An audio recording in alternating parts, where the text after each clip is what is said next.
എന്നാൽ ഇന്ന് കണ്ടെത്തിയ ലോഹഭാഗങ്ങൾ അർജുന്റെ ലോറിയുടേതല്ലെന്ന് സ്ഥിരീകരിച്ചിരിക്കുകയാണ്. റിട്ടയർഡ് മേജർ ജനറൽ ഇന്ദ്രബാലൻ നാളെ ഷിരൂരിലെത്തും. എ കെ അഭിലാഷും ദീപക് മലയമ്മയും നൽകും വിവരങ്ങൾ. ആദ്യം എ കെ അഭിലാഷിലേക്ക്. അഭിലാഷ്, ഡ്രഡ്ജർ എത്തിക്കുന്നു, ഈശ്വർ മാൽപ്പെ എത്തുന്നു, മറ്റു ചില വാഹനങ്ങൾ കണ്ടെത്തുന്നു, ലോഹഭാഗങ്ങളൊക്കെ കണ്ടെത്തുമ്പോൾ വലിയ പ്രതീക്ഷകൾ ഉണ്ടായിരുന്നു. എന്നാൽ ഇന്നിപ്പോൾ ഇത്രയും അധികം മണിക്കൂറുകളായിട്ടും യാതൊരു ആശാവഹമായ പുരോഗതിയും ഇല്ല എന്നത് തന്നെയാണ് നമ്മളെ നിരാശപ്പെടുത്തുന്നത്. ഇനി എന്ത് എന്ന ചോദ്യവുമുണ്ട്.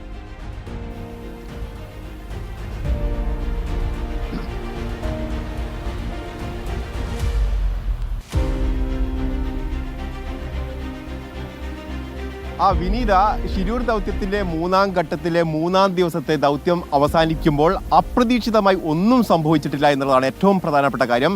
അതായത് ഈ പ്രധാനപ്പെട്ട പോയിന്റ് ആയിരുന്ന ഈ നാവികസേന കണ്ടെത്തിയിരിക്കുന്ന 1-2 പോയിന്റിലേക്ക് നേരത്തെ ഈ ഡ്രഡ്ജർ എത്തി പരിശോധന നടത്തുമെന്ന് പ്രതീക്ഷിച്ചിരുന്നെങ്കിൽ പോലും അതുപോലും ഉണ്ടായിട്ടില്ല. ഏതാണ്ട് 10 മീറ്റർ മാത്രം അകലെ എത്തിയതിനു ശേഷം അവിടെ നിന്ന് മാറിപ്പോകുന്നതാണ് നമ്മൾ കണ്ടത്. ഇപ്പോൾ ഈ തീരത്തോട് ചേർന്ന്, അതായത് ഈ ലക്ഷ്മണന്റെ കടയ്ക്ക് ആ ഭാഗത്ത് പിൻഭാഗത്തോട് ചേർന്നുകൊണ്ടാണ് ഇപ്പോൾ ഈ തീരത്തോട് ചേർന്നുള്ള മണ്ണ് നീക്കുന്ന ഒരു പ്രവൃത്തിയാണ് നടക്കുന്നത്.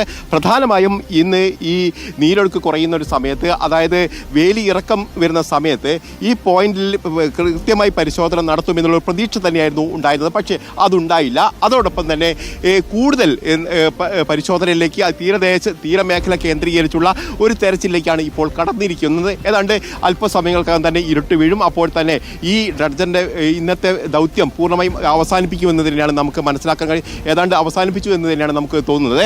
അതേ സമയത്ത് ഇതുമായി ബന്ധപ്പെട്ട് നേരത്തെ ഈശ്വർ മാൽപ്പെ അടക്കമുള്ള ആളുകൾ പറഞ്ഞത് ഈ ശരിയായ രീതിയിലുള്ള ഒരു തെരച്ചിലല്ല നടത്തുന്നത്. അതായത് ലക്ഷ്യബോധമില്ലാത്ത ഒരു തെരച്ചിലാണ് ഈ ഘട്ടത്തിൽ നടക്കുന്നത്.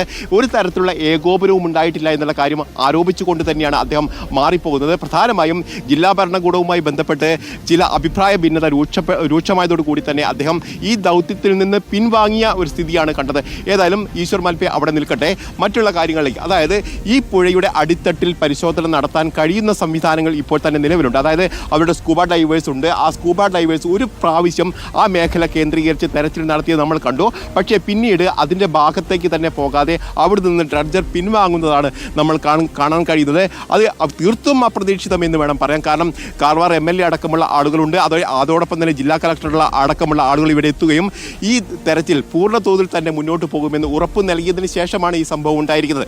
അതേസമയത്ത് നാളെ കൂടുതൽ സന്നാഹങ്ങളോട് കൂടി തെരച്ചിൽ നടത്തുമെന്നാണ് പറയുന്നത്. ഇന്ദ്രബാലൻ അടക്കമുള്ള ആളുകളെ ഇവിടെ എത്തിക്കും. അതോടൊപ്പം തന്നെ കാർവാർ SP അടക്കമുള്ള ആളുകൾ ഇവിടെ എത്തിയതിനു ശേഷം ഇതിനൊരു മേൽനോട്ടം നൽകുമെന്നുള്ള കാര്യം കൂടി അദ്ദേഹം പറയുകയും ചെയ്തിരുന്നു. ഏതായാലും ഏകോപനമില്ലായ്മ വലിയൊരു പ്രശ്നമായി തുടരുന്നു എന്നുള്ളത് പ്രധാനപ്പെട്ട വിഷയമാണ്. അതായത് 3 ദിവസത്തെ ദൗത്യം കഴിയുമ്പോൾ പോലും ഒരു പോസിറ്റീവായ ഒരു ഉത്തരം നൽകാൻ കഴിയുന്നില്ല എന്നുള്ളതാണ്. അതായത് ഈശ്വർ മാൽപ്പെ കണ്ടെത്തിയ ചില ലോഹവസ്തുക്കളും അതോടൊപ്പം തന്നെ ഇന്ന് കണ്ടെത്തിയ എഞ്ചിൻ്റെ ഭാഗവും ടാറ്റ കമ്പനിയുടെ കുമ്മിൻസ് എഞ്ചിൻ്റെ ഭാഗങ്ങളും കഴിച്ചതൊഴിച്ചാൽ മറ്റ് പോസിറ്റീവായിട്ടുള്ള കാര്യങ്ങൾ കണ്ടെത്താൻ കഴിയില്ല. പ്രധാനമായും 3 പേരെ കാണാതായിട്ടുണ്ട്. ആ 3 പേരെ കണ്ടെത്തുക എന്ന ലക്ഷ്യത്തിലേക്ക് മുന്നോട്ട് പോകാൻ കഴിയുന്നില്ല എന്നതാണ് ഏറ്റവും നിരാശപ്പെടുത്തുന്ന ഒരു കാര്യം.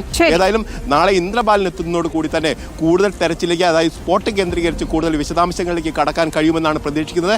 ആ മേഖലയിലുള്ള തെരച്ചിൽ സാധ്യമാവുമോ എന്നുള്ളതാണ് ഏറ്റവും പ്രധാനപ്പെട്ട കാര്യം. സാങ്കേതികമായുള്ള ന്യൂനതകൾ തന്നെയാണ് ഇപ്പോൾ ഏറ്റവും വെല്ലുവിളിയായി നിൽക്കുന്നത്. അത് ഹിറ്റാച്ചിയുടെ ഈ താഴ്ഭാഗത്തേക്ക് എത്തിച്ചുകൊണ്ട് അവിടെ തെരച്ചിൽ നടത്താൻ കഴിയാത്ത ആ സാങ്കേതിക ന്യൂനത പരിഹരിക്കാതെ എത്രത്തോളം മുന്നോട്ട് പോകാൻ കഴിയുമെന്നുള്ള ഒരു ചോദ്യം ഇവിടെ അവശേഷിക്കുക കൂടിയാണ് ചെയ്യുന്നത്.